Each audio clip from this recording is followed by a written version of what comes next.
There are monsters in the darkness. And then, there's this. What you're about to witness isn't just another creature feature breakdown. This is a journey into biological nightmare made flesh. A horror so perfectly designed, so ruthlessly efficient, that it makes your worst fears look like bedtime stories. Today, we're dissecting the Xenomorph, the universe's most merciless killing machine. And I promise you, by the end of this video, you'll understand why this thing doesn't just hunt you. It transforms you. It becomes you. And then it uses your body as a weapon against everyone you've ever loved. So turn off the lights. Lock your doors. Because we're going deep into the shadows where the Xenomorph waits. And trust me, ... it's always waiting.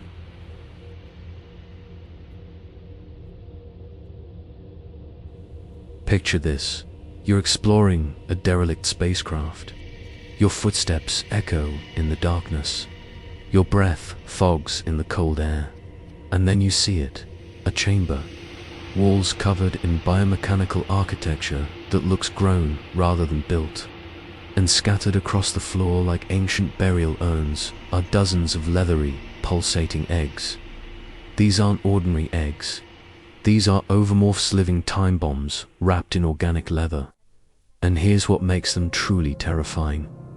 They can wait for years, for decades, for centuries. Patient, silent, eternal. Think about that for a moment. Every other predator on Earth needs to eat, needs to sleep, needs to die eventually. But these things, they're playing the longest game imaginable.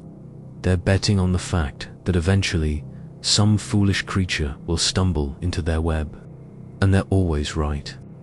The egg itself is a masterpiece of bioengineering. That leathery exterior, it's tougher than Kevlar, able to survive in the vacuum of space, in extreme temperatures, in conditions that would obliterate any Earth organism. Inside, amniotic fluid keeps the precious cargo alive, suspended in a state between life and death. But the truly horrifying part, the egg is aware. It has sensory organs built into that leathery hide. It can detect heat signatures, vibrations, the carbon dioxide in your breath, and when it senses you approaching, when it feels the warmth of a potential host, something awakens inside. The top of the egg begins to open. 4 fleshy petals unfurl like the jaws of some obscene flower, revealing a mist of spores and the writhing shadow of something ancient and hungry. This isn't an invitation. This is a trap that's been set since before you were born. And you've just triggered it. Inside that egg, coiled and waiting, is something that will haunt your nightmares for the rest of your very short life.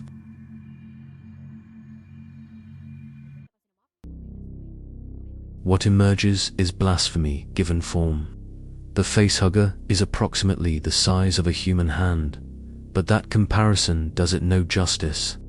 This thing looks like a nightmare fusion of a spider, a scorpion, and something that crawled out of H.R. Geiger's most disturbing fever dream. 8 segmented fingers radiate from a central body.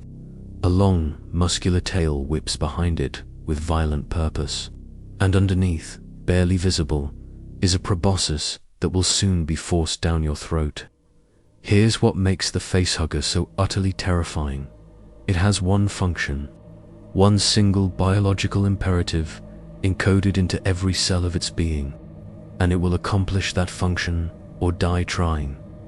Actually, scratch that. It will accomplish that function and then die. The moment the egg opens, the Facehugger launches itself with explosive force. It can leap over 10 feet in a single bound, moving with the speed of a striking cobra. Those 8 legs wrap around your skull with inhuman strength. That tail coils around your neck like a garrote, cutting off your air supply.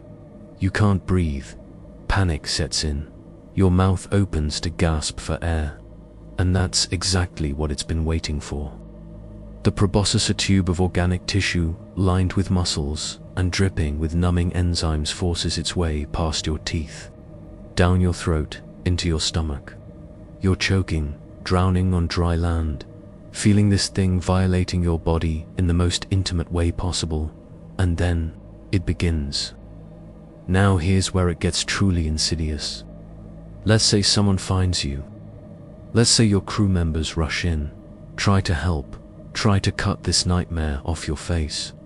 They can't, because the Facehugger's blood, if you can even call it blood, is concentrated molecular acid, not the kind of acid that burns, the kind that dissolves.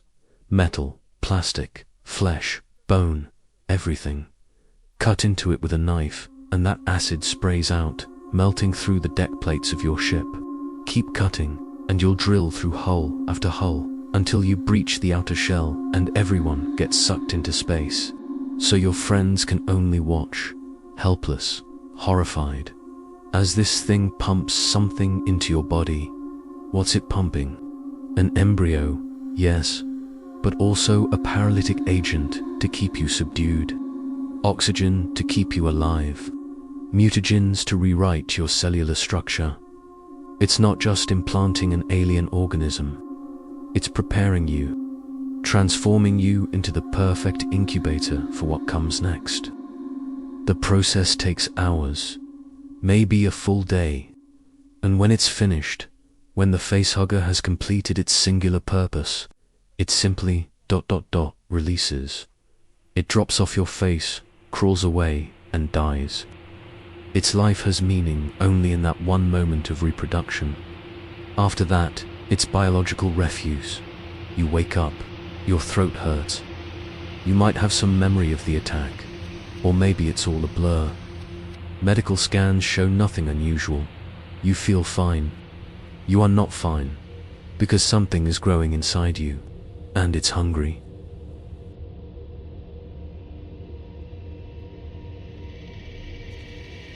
Let's talk about the incubation period. Let's talk about what it feels like to have your body hijacked. At first, there's nothing, just maybe some soreness in your chest, a little tightness when you breathe, easy to dismiss, easy to rationalize, just bruised ribs from the attack, right? But then the symptoms get worse. You're sweating, feverish, you can't keep food down. There's this feeling of movement inside you, like butterflies in your stomach, except these butterflies have claws. You look in the mirror and you swear you can see something moving beneath your skin. The embryo inside you is growing at a geometric rate. It's using your body as raw materials, converting your tissues, your nutrients, your very life force into something alien. And here's the nightmare fuel. It's incorporating your DNA into itself. This is called the DNA reflex, and it's what makes the Xenomorph the ultimate adaptive organism. It's not just parasitizing your body, it's learning from it. If you're human, it takes human traits. If you were a dog, it would become something more canine. A predator, it becomes something even more lethal. Your body is being read like a genetic instruction manual, and the Xenomorph is taking notes. The gestation period is usually 24 to 48 hours, sometimes faster if the embryo senses danger. And then comes the moment that has traumatized audiences for over 4 decades. You're sitting with your crew. Maybe you're having a meal. Maybe you're finally starting to feel a bit better. And then the pain hits. It's not like anything you've ever felt before. This isn't heartburn or indigestion. This is something tearing its way through your internal organs. You clutch your chest. Your eyes go wide with primal terror, because some primitive part of your brain knows exactly what's happening. Your crewmates see it first. The movement under your shirt, something pushing outward. Your ribcage begins to deform, bones cracking and splintering as something forces its way up and out. And then, in a spray of blood and gore, it emerges. It's small, maybe a foot long, but it's already recognizable as a xenomorph. That elongated head, those inner jaws already lined with metallic teeth. It's slick with your blood, and it's screaming, not in pain, in triumph. You're dead before you hit the ground. Your chest is a gaping wound. Your heart has been destroyed. Your lungs are shredded. But you know what the worst part is. The Chestburster doesn't even look back at the body it just destroyed. It doesn't care about you. You were never anything more than food, shelter, and a genetic blueprint. And now that you've served your purpose, you're just meat. It scurries away into the shadows, moving with disturbing speed for something that was born seconds ago. It's seeking darkness, seeking safety, because it needs to grow, and grow it will.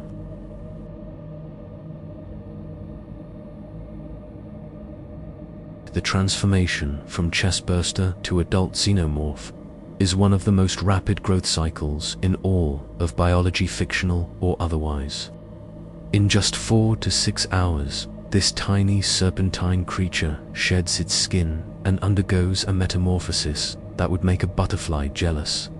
Bones elongate, muscles develop, that smooth domed head extends into its iconic shape.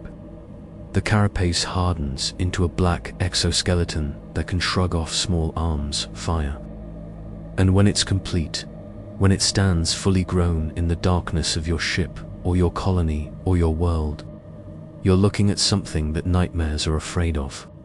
The adult Xenomorph drone stands 7 to 8 feet tall, but it's not the height that's terrifying, it's the shape. Everything about its design speaks to one purpose: efficient killing. That elongated head, no visible eyes, but it doesn't need them. It can sense you through other means: your body heat, your electromagnetic field, possibly even echolocation. It can track you in complete darkness, in strobe lights, through smoke and fire. Those massive arms end in clawed hands that can tear through steel like paper. The digitograde legs give it explosive jumping power and the ability to move in complete silence despite its size. The segmented tail is 6 feet of weaponized bone and muscle, tipped with a blade that can impale a human with casual ease. And then there's the mouth. Oh God, the mouth. You see, the Xenomorph has 2 sets of jaws. The outer mouth is lined with metallic teeth, not metaphorical, actually metallic, harder than diamond. But the truly horrific weapon is hidden inside, the pharyngeal jaw, a secondary mouth housed in the throat that can extend outward on a muscular piston with enough force to punch through bone, through metal, through Kevlar helmets. It shoots out faster than your eye can track, and by the time you realize what's happened, it's already punched through your skull and scrambled your brain. But here's what makes the drone truly terrifying: its intelligence. These things can learn, they can problem solve, they can coordinate attacks, they can operate machinery. They've been observed cutting power to create darkness, using vents to ambush prey, even deliberately wounding themselves to use their acidic blood as a weapon to melt through barriers. And they never stop. They don't eat, or if they do, they don't need to eat often. They don't sleep in any way we understand. They exist in a state of constant predatory awareness, always hunting, always protecting the hive. The drone's purpose is threefold: hunt potential hosts, eliminate threats to the hive, and bring back living victims to be cocooned and impregnated. They're the worker caste, the soldier caste, and the nightmare that stalks you through the corridors. But the drone isn't the final evolution. Oh no, things can get so much worse.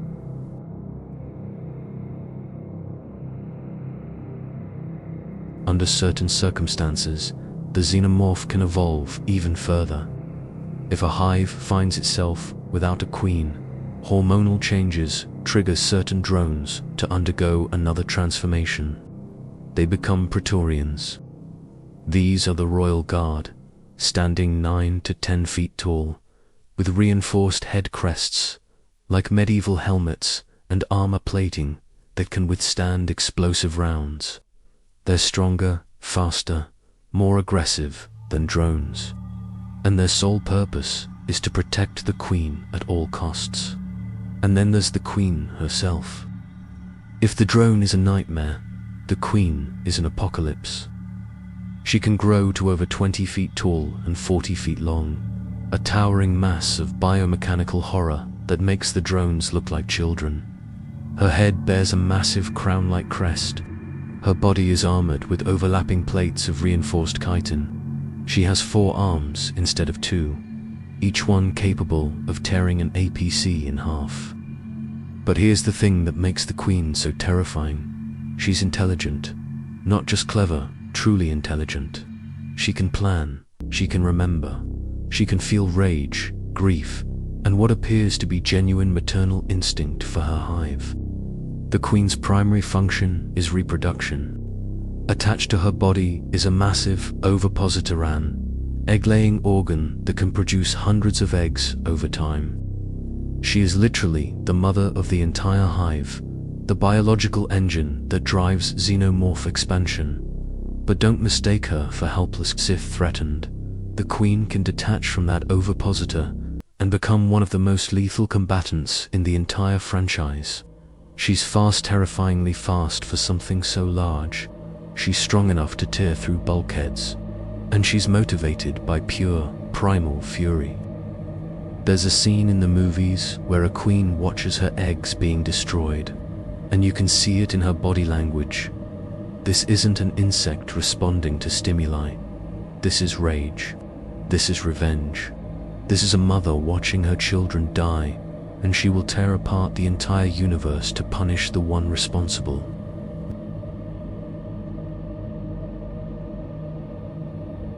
Here's where things get truly insane. The xenomorph's DNA reflex means that the species can adapt to virtually any host organism, and each variation brings new horrors. The runner, born from a dog, moved on all fours with terrifying speed, able to chase down a victim sprinting at full speed and tackle them to the ground like a jungle cat. The Predelian, gestated in a Yotia, combined predator strength and xenomorph ferocity into something that required an orbital strike to eliminate. In the expanded universe, the comics, the games, the novels, we've seen aquatic xenomorphs with fins and gills, flying xenomorphs with leathery wings, even plant-based variants that turn jungles into living death traps. This adaptability is what makes the xenomorph such an existential threat.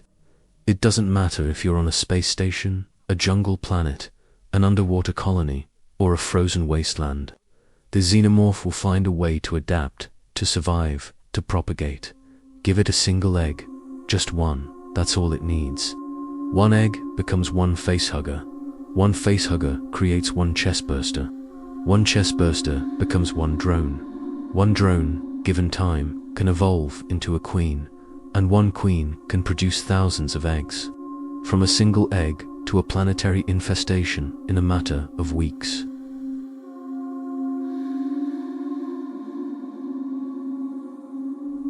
So let's recap this nightmare, shall we? Stage 1, an egg that can wait forever. Stage 2, a parasite that cannot be removed without killing everyone nearby. Stage 3, a birth that murders the host in the most visceral way imaginable. Stage 4, an adult killing machine with no weaknesses, no mercy, and no off switch.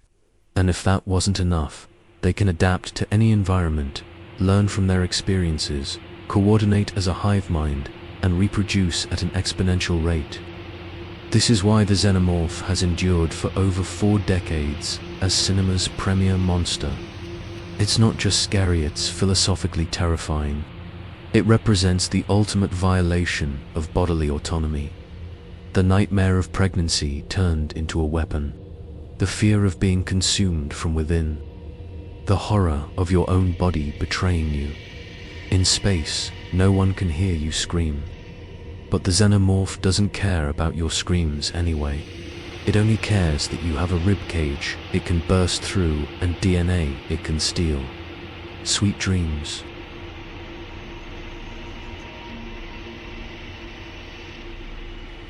So here's my question for you.